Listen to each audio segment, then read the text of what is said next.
Ah, la fameuse distinction entre morale et éthique. Vous savez, cette petite nuance que beaucoup ignorent et qui pourtant explique une bonne partie des contradictions qu'on voit aujourd'hui dans nos comportements et nos sociétés. Mais bon, comme d'habitude, il faut qu'on remette les pendules à l'heure. Les morales, c'est personnel. Ça vient de votre culture, votre environnement, vos croyances.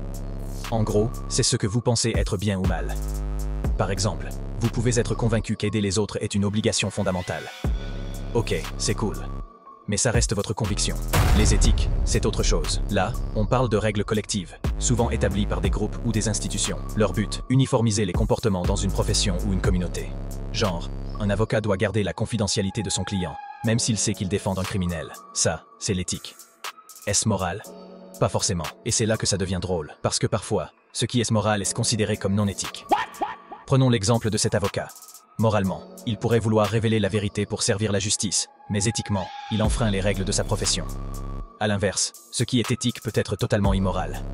Le code de silence de la mafia, c'est éthique dans leur monde. Mais bon, moralement, on sait tous que c'est une autre histoire. Vous voulez des chiffres? Ok, en voilà. Près de 70% des divorces sont initiés par les femmes. Pourquoi? Souvent à cause de divergences entre attentes morales et réalités éthiques dans le couple. Et avec la hausse du coût de la vie, il devient encore plus difficile pour un foyer moyen de s'en sortir. Et ce n'est pas tout. Savez-vous que près de 80% des gens avouent avoir volé au moins une fois dans leur vie? Mais seulement une petite minorité l'admettra ouvertement si on leur pose la question directement.